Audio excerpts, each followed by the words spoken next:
Watching out for your safety, we're coming off a deadly weekend in Colorado's high country. Some losing their lives in strange accidents, while others are tragedies that could have been prevented. Bill Folsom here in studio breaking this down for us tonight. Yeah, some do appear that they are freak accidents. They are under investigation. Then there's the backcountry avalanche deaths.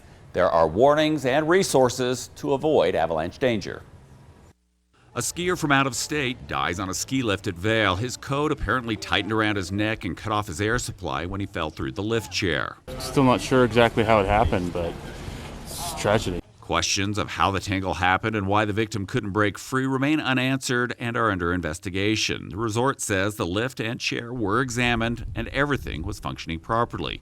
Also a tragedy, but with more answers, is the death of two men in an avalanche in the same county. President's Day is always kind of where our rule of thumb is that we're going to start looking at more extreme avalanche conditions or more serious avalanche conditions.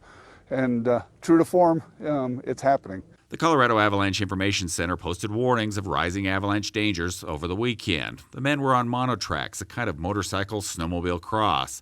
They move riders through varied avalanche conditions quickly. Just because it's good on one slope doesn't mean that it's going to be good on a similar slope. You need to reevaluate the snow conditions and the terrain each time you're changing slopes. Snow continues falling heavily in Colorado's mountains, and more is coming later in the week. Right now, across most of the northern and central mountains, avalanche conditions are dangerous. People are triggering very large avalanches, and sometimes they're triggering them from a distance. And avalanche forecasters tell me there is a double threat. The recent snow can give way for smaller avalanches, and deeper down, early season snow is compressing into a week later, and it can break loose with all the sheer snow pack giving way. Both are very dangerous.